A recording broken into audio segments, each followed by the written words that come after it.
بسم اللہ الرحمن الرحیم۔ السلام علیکم محترم ناظرین، کسی ملک میں ایک بہت ہی ظالم اور جابر بادشاہ حکومت کرتا تھا۔ اس نے اپنے ملک میں اعلان کروا دیا کہ اگر کوئی کسی مسکین یا غریب کی مدد کرے گا، صدقہ کرے گا یا خیرات کرے گا، اس کے دونوں ہاتھ کاٹ دیے جائیں گے۔ جب لوگوں نے یہ بات سنی کہ جو کوئی بھی کسی کی مدد کرے گا تو اس کے ہاتھ کاٹ دیے جائیں گے تو وہ حیران رہ گئے، کوہرام سا مچ گیا اور وہ بہت ہی پریشان رہنے لگے اور کہنے لگے کہ یہ کیسا اعلان ہے، اگر ہم کسی کی مدد کرتے ہیں تو ہمارے دونوں ہاتھ کاٹ دیے جائیں گے۔ ایک دن ایک فقیر نے کسی دروازے پر آ کر کہا، مجھے بہت بھوک لگی ہے، مجھے کچھ کھانے کو دے دو۔ اس گھر سے ایک بہت ہی خوبصورت لڑکی باہر آئی، حسن کی تو وہ ملکہ تھی۔ اس نے کہا کہ بابا، کہ شاید آپ کو معلوم نہیں ہے، اگر میں نے آپ کی مدد کی اور آپ کو کھانا دے دیا تو میرے دونوں ہاتھ کاٹ دیے جائیں گے۔ میں تو چاہتی ہوں کہ میں آپ کو کھانا دے دوں، لیکن اگر میں نے آپ کو کھانا دے دیا تو بادشاہ میرے دونوں ہاتھ کٹوا دے گا۔ بابا،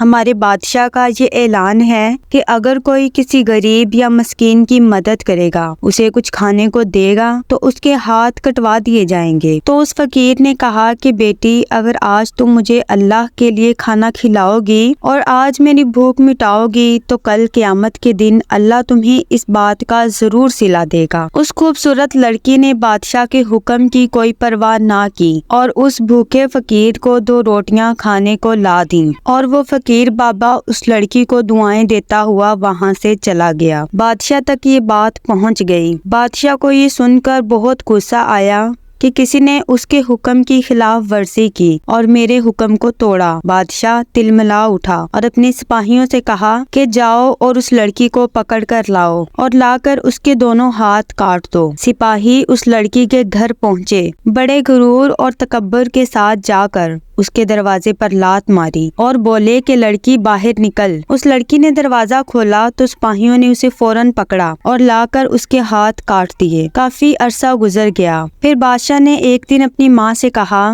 کہ ماں، میں اور شادی کرنا چاہتا ہوں۔ پھر اس کی ماں نے بھی کہا کہ بیٹا ٹھیک ہے، تم شادی کر لو۔ پھر بادشاہ نے کہا کہ ماں، مجھے کوئی ایسی لڑکی چاہیے کہ پورے ملک میں اس جیسی خوبصورت اور حسین لڑکی نہ ہو۔ بادشاہ کی ماں نے کہا کہ ہاں، ایسی لڑکی ہے، میری نظر میں ہے اور میں اس کو خوب جانتی ہوں۔ وہ بہت خوبصورت ہے اور اتنی خوبصورت ہے کہ پورے ملک میں اس جیسی خوبصورت کوئی دوسری نہیں، اور اگر تم اس سے شادی کر لو تو یہ تمہارے لیے بہت خوش قسمتی کی بات ہوگی، لیکن اس کے اندر ایک کمی ہے۔ بادشاہ نے کہا کہ اس کے اندر کون سی کمی ہے؟ تو پھر اس کی ماں نے کہا کہ ویسے تو بہت خوبصورت ہے، لیکن اس کے دونوں ہاتھ کٹے ہوئے ہیں۔ پھر بادشاہ نے سپاہیوں کو حکم دیا کہ جاؤ اور اس لڑکی کو لے کر آؤ۔ سپاہی گئے اور اس لڑکی کو لا کر دربار میں پیش کیا۔ پھر بادشاہ نے اس لڑکی سے کہا، میں تم سے شادی کرنا چاہتا ہوں، کیا تم مجھ سے شادی کرو گی؟ تو لڑکی نے کہا کہ جی، میں تو تیار ہوں،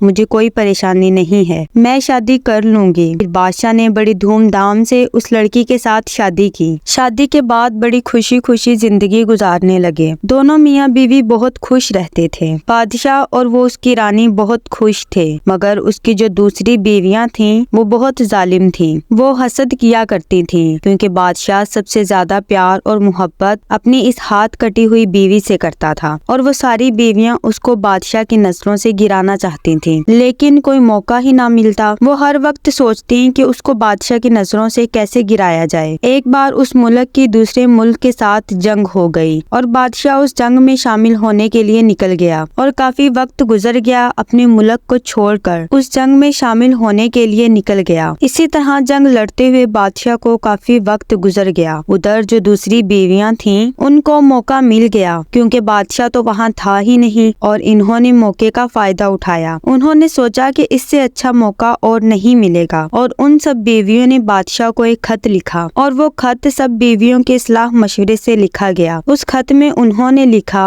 بادشاہ سلامت، آپ وہاں کب تک رہیں گے؟ آپ وہاں جنگ میں ہیں، یہاں آپ کی نئی بیوی، نئی دلہن ادھر غیر محرم کے ساتھ مل رہی ہے، اور یہاں سارے ملک میں آپ کا نام بدنام کر رہی ہے۔ آپ ویسے بھی بادشاہ ہیں، اگر کوئی دوسرا سنے گا کہ بادشاہ کی بیوی غیر محرم لوگوں کے ساتھ لگی ہوئی ہے تو آپ کی کوئی عزت نہیں رہے گی، اور تو اور اس نے آپ کی غیر موجودگی میں ایک بچے کو بھی جنم دیا ہے۔ بادشاہ کو یہ سن کر بہت غصہ آیا۔ بادشاہ نے اپنی ماں کے پاس پیغام بھجوایا کہ ماں، میری اس بیوی کو ملک سے باہر نکال دیا جائے اور اس کا بچہ بھی اس کے ساتھ ہی جانا چاہیے۔ اس کے بچے کو اس کے گلے میں باندھ دو۔ بادشاہ کی ماں نے ایسا ہی کیا، اس کے گلے میں اس کے بچے کو بندھوایا اور اس کو اس کے بچے کے ساتھ ملک سے باہر دور جنگلوں میں بھجوا دیا۔ اب نہ تو اسے کوئی راستہ معلوم تھا، نہ اسے اپنی منزل کا پتہ تھا۔ وہ جنگلوں میں در بدر بھٹکتی پھر رہی تھی۔ پھر اسے پیاس بھی لگنا شروع ہو گئی۔ پھر وہ پانی کی تلاش میں ادھر ادھر چلنے لگی۔ اسے بہت دور ایک نہر نظر آئی۔ وہ چلتے چلتے اس نہر کے پاس پہنچی۔ نہر کے پاس جا کر اس نے سوچا کہ میں کچھ پانی پی لوں۔ جیسے ہی وہ پانی پینے کے لیے نیچے جھکی، اس کا بچہ نہر میں گر گیا۔ جب اس کا بچہ نہر میں گرا تو اس نے چیخیں مارنا شروع کر دی اور رونے لگی۔ تبھی اس کے پاس دو نوجوان لڑکے بہت ہی خوبصورت اور بہت ہی حسن اللہ تعالیٰ نے ان کو عطا فرمایا تھا، اور آ کر کہتے ہیں کہ اے لڑکی، تم کیوں رو رہی ہو؟ کیا وجہ ہے؟ تو وہ لڑکی ان سے کہتی ہے کہ میں ابھی یہاں پانی پینے کے لیے آئی تھی۔ جیسے ہی میں پانی پینے لگی،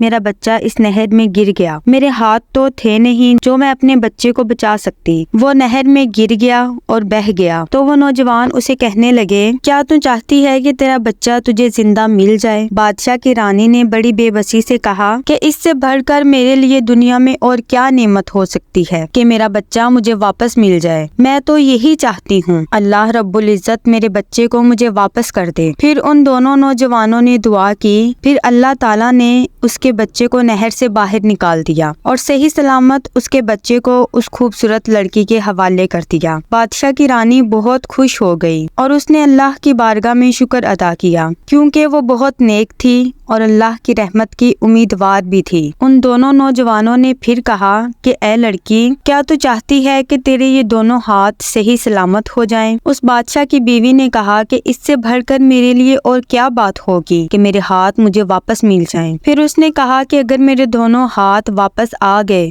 تو مجھے بہت خوشی ہوگی۔ پھر ان دونوں نوجوانوں نے اللہ رب العزت کی بارگاہ میں دعا کی کہ یا اللہ، اس کے دونوں ہاتھ صحیح سلامت واپس کر دے۔ پھر اس کے دونوں ہاتھ واپس آ گئے۔ پھر ان دونوں نوجوانوں نے کہا کہ اے عورت، کیا تم جانتی ہو کہ ہم دونوں کون ہیں؟ اس عورت نے کہا کہ میں نے آپ کو دیکھا نہیں، میں آپ کو نہیں جانتی، یا پھر میں نے آپ کو پہچانا نہیں۔ تو ان دونوں نوجوانوں نے کہا کہ ہم تیری وہ دو روٹیاں ہیں جو تو نے اس بھوکے فقیر کو دی تھی، اور آج ہمیں اللہ تعالیٰ نے تیری مدد کے لیے بھیجا ہے اور ہم تیری مدد کے لیے آئے ہیں۔ پیارے دوستوں، اگر ہم بھی اللہ تعالیٰ پر یقین رکھیں، بھروسہ رکھیں، تو اللہ تعالیٰ ہماری بھی مدد ضرور فرمائے گا۔ اگر کوئی فقیر ہمارے دروازے پر آ جائے تو خالی نہ جانے دیں، کیا پتا کس مجبوری نے اسے مانگنے پر مجبور کیا ہے، اور اگر ہمارے پاس دینے کو کچھ نہیں ہے تو انہیں دھتکاریں مت، پیار سے، شفقت سے اسے دعا دے دیں۔ اور کل کو قیامت کے دن جب جنتی لوگوں کی صف لگی ہوگی اور دوسری طرف ایک جہنمی لوگوں کی صف لگی ہوگی، ایک آدمی جہنمی آدمیوں کی صف میں سے آئے گا اور ایک آدمی سے کہے گا کہ بھائی، میں نے تجھے کھانا کھلایا تھا یا میں نے تجھے پانی پلایا تھا، بھائی تو جنت میں جا رہا ہے تو مجھے بھی اپنے ساتھ لے کر چل۔ تو وہ آدمی اس کا ہاتھ پکڑ کر